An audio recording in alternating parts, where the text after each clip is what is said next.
الحمد للہ رب العالمین۔ میری بیٹا بہت روتا ہے تو سورۃ فاتحہ پڑھ کے دم کیا کریں، اور آخری صورتیں قل اعوذ بالفلق قل اعوذ بالناس۔ عصر اور مغرب کے درمیان نوافل نہ پڑھیں، مغرب کے بعد پڑھیں۔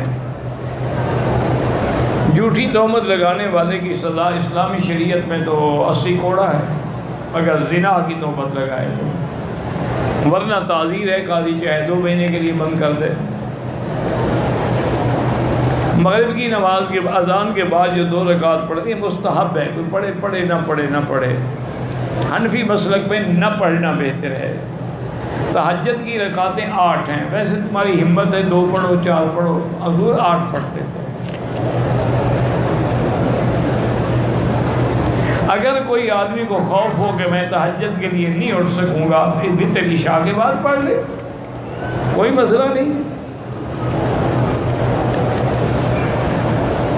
بچہ جب پیدا ہو اس کے کان میں اذان دینے کا کہ تمہیں کا اذان دینا آتی ہو تو اسی طرح اذان دے دو بس، اگر آتی نہ ہو کسی کو کہو وہ دے دے۔ طریقہ کیا ہے؟ طریقہ اذان دینا ہے، اور کیا ہے؟ کہتے ہیں کہ اس کے لیے وضو یا قبلہ رخ ہونا ضروری، کوئی ضروری نہیں۔ تم نے کون سی نماز پڑھنی ہے؟ تم بھی تو بچے کی ماں کو خوش کرنے کے لیے اذان کہنا چاہتے ہو نا۔ جیسے روح ویسے فرشتے۔ دم کے روزے لگاتار رکھیں یا آہستہ آہستہ رکھیں، کوئی حرج نہیں۔ اگر پیسے میں حلال حرام دونوں ملا ہوا ہو، اس پیسے سے حج کرے تو حج نہیں ہوتا۔ حرام کا 1 قطرہ اگر 1 من دودھ میں ڈال دو تو سارا حرام ہو جائے گا، یا صرف وہی 1 قطرہ حرام رہے گا؟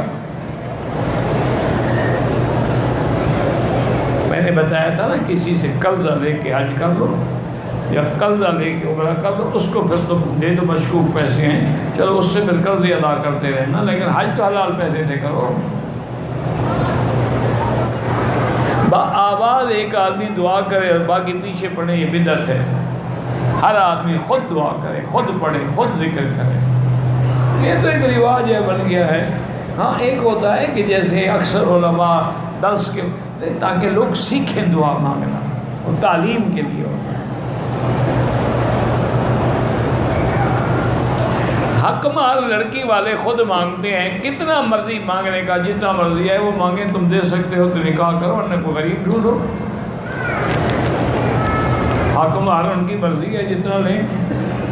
آتا ہی تم احداہن قنطار، اگر کسی کو ڈھیر سارا سونا بھی تم نے دیا ہے، مقصد ہے کہ حق المال پہ پابندی نہیں ہے۔ میاں بیوی محبت میں اگر ایک دوسرے کی شرمگاہ چوستے ہیں، وہ ان کے نصیب میں یہی ہے کہ جس منہ سے کلمہ پڑھتے ہیں، حضرت اسد کو بوسہ دیتے ہیں، اب کہاں پہنچے ہیں حضرت؟ پیشاب کی جگہ چوس رہے ہیں، سبحان اللہ، ترقی کر گئے نا۔